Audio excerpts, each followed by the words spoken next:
I just checked my student loans because I needed to get the information to someone, and what the I started with 80,000. I have been paying for 10 years. Last year, I paid 6,000 lump sum because that's really the only way to get it low. That took it down to 76,000 after I've been paying for 9 years. The grand total is I have paid $120,000 and I still owe 76. How the is this possible? You know what? Screw you. No one has to pay your damn debt. That's on you. It is not a moral obligation on anybody for the decisions that you make. Hell, why don't we do this? You know what's better?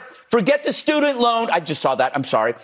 Why not do car loan debt, Tegan? Because you know what? That's more egalitarian. Yep. They probably, AOC probably doesn't have a car in New York, right? She doesn't need one, or she has a driver. I bet that driver has car loan debt. Why don't we do car loan debt? That's probably about 17 grand too. That's more for the working class than for these overeducated, over-caffeinated idiots. We are standing here because we are saying it's time to be student debt free at last.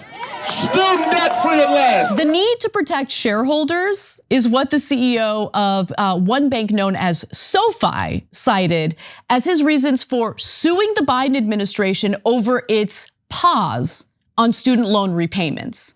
Now, the pause on student loan repayments began under the Trump administration. And of course, it was a response to the coronavirus pandemic. People were laid off. I mean, tens of millions of people were laid off through no fault of their own. And because of the financial hardship that Americans were facing, the federal government said, listen, we're gonna help you out. You don't have to worry about paying back your student loans. We're gonna put a pause on that. And in fact, we're not going to allow for these federal student loans to continue accumulating interest during this time. Now, SoFi, again, a bank, was not so happy about that because they happened to make, especially at that time, the bulk of their profits through refinancing federal student loans.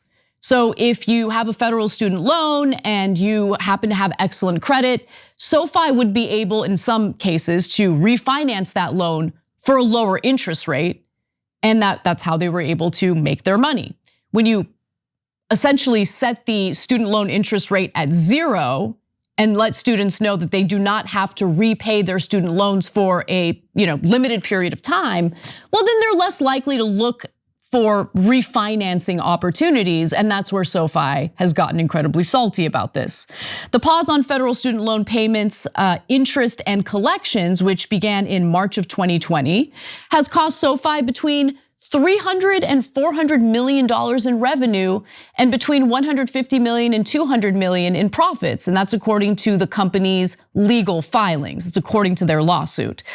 So how exactly did they lose money on student loans, federal student loans? Well, the company, again, made most of their money at the time. This is before they had started giving out loans and making money in other ways. Now they have checkings accounts. Back then, it was mostly focused on refinancing, and that's how they made most of their money. During the payment pause, the rate on federal student loans has been set at 0%. As a result, the moratorium has eliminated the primary benefits of student loan refinancing, the company wrote in its complaint. Now, in other words, they preyed off of desperate students who were just struggling with student loan debt, looking for lower interest rates. That is how they made their money. That is how their shareholders were rewarded. So that is what they're looking to protect, or at least go back to. Now, the idea that you can get a lower interest rate through refinancing with a private bank sounds laughable, but what SoFi would do is it would only focus on refinancing the loans of student borrowers who had excellent credit and weren't rich yet per se, but were high enough earners to justify providing an interest rate that's lower than what federal student loans offer. And I want to also note, federal student loans typically come with a relatively low interest rate. But SoFi was able to beat the federal loan interest rate in some cases because they were only dealing with borrowers who had excellent credit and high income. Now, Anthony Noto, who is the head of SoFi Bank, he's the CEO, says that he doesn't mind Joe Biden's student debt relief because it's means tested. Noto noted that the company supports the forgiveness initiative, which is limited to borrowers earning less than $125,000. The income cap means that some potential SoFi customers may not even qualify for the plan, and for those that do, the forgiveness likely won't wipe out their whole loan balance. So understand the admission he's saying there, right? He's like, yeah, since it's so heavily means tested, we're actually not concerned with Biden's student loan debt forgiveness plan, but we are concerned that the repayment pause continues and we want to end it, which is why they did the lawsuit.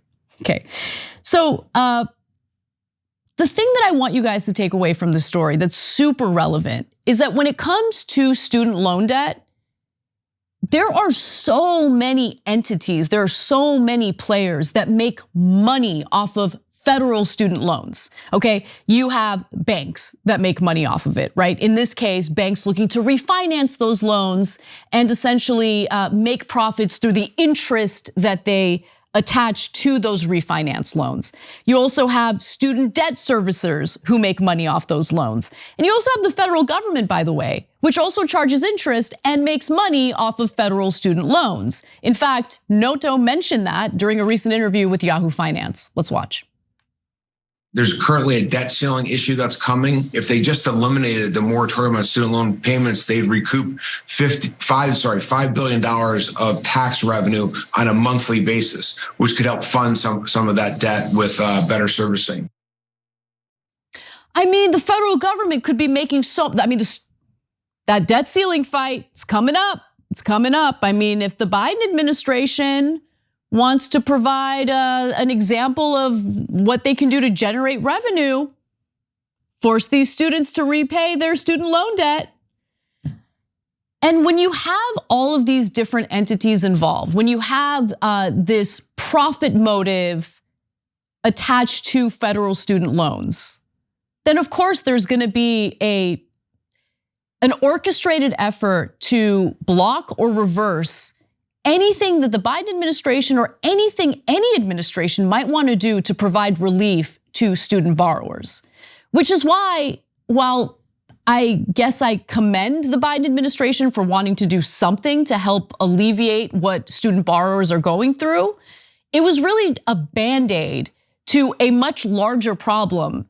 There needs to be a much larger solution, including providing education that is so attainable, so affordable, maybe even free, to the point where people don't have to dig themselves into massive debt in order to get an education, right? Now, higher education isn't for everyone. Some people might do better in a trade school, vocational school. I get that, okay? But at the same time, for people who want to go to college, they shouldn't have to be drowning in debt in order to get a degree. And if you just decide that you'll deal with the debt issue with, some Band-Aid policy after the fact, it's not really gonna solve the problem because you have all these moneyed interests that are preying on these student borrowers, making money off of these student borrowers. So you could just deal with the root of the problem, which is students having to be borrowers in the first place. That doesn't mean you get rid of tuition at private colleges and universities, but shouldn't public colleges and universities be, open and free to the public? Shouldn't they be funded to the point where people don't have to take out student loans in order to get an education? I mean, there was a time in America when community colleges were free, when public universities were incredibly affordable, but we have moved further and further away from that.